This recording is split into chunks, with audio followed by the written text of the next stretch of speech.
There are many sourdough tutorials video on the internet. Today I am not going to show you how to make a sourdough bread, but we are going to hack how to make a better sourdough bread. Number 1. Do the first set of stretch and fold for 5 minutes. We have been told to do 4 stretches and folds in each set. This hack tells you to do the first set for 5 minutes. Why?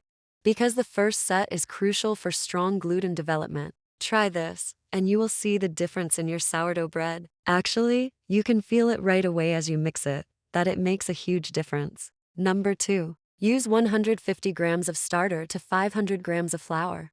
The more starter you use, the faster is the fermentation process. With this amount of starter and at 26 degrees Celsius, your dough should complete the bulk fermentation in 5 hours. Number 3. Add some sugar. Sugar will not only increase the activity of yeast, it also improves the flavor. By adding 4% of sugar or 20 grams of sugar to 500 grams of flour, the sourdough bread will come out exceptional, delicious. Number 4. Aliquot technique. Aliquot technique or dough sample technique is the most accurate method to determine the end of bulk fermentation. I made the video about aliquot technique in the video, Sourdough for Beginners. Let's make your first loaf together. I put the link for the aliquot technique in the description below and also at the end of this video. Number 5. Add milk. Instead of using only water as the liquid ingredient, substitute 20 grams of water with milk will soften the crumb and crust. For those of you who find that the sourdough crust is too tough, add milk to the dough will solve your problem. Number 6. Mix various type of flour.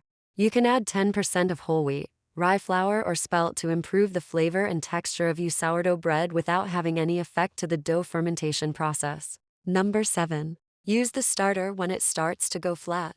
We all know that we should use the starter when it reaches its peak, but it's hard to tell which point is the true peak. Sometime it peaks at double or double and a half. Sometime it peaks at triple. The most accurate point is to use it when it starts to go flat, because that means the yeast already digest all the flour and is in the hungry stage. When these hungry starter was mixed to form the dough, it will digest the flour super fast.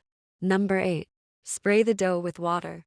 By spraying the water on the dough surface before baking, we can reduce the crust temperature and prevent the crust from cooking too fast, and the dough inside can expand at its full potential, and can get the good of in spring.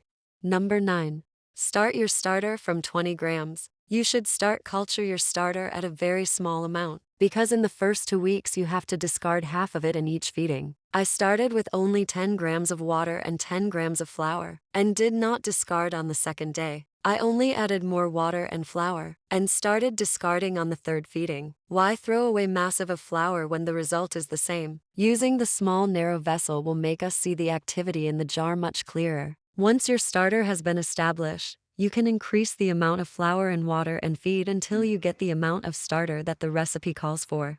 Number 10. Keep your starter alive up to 2 months without feeding.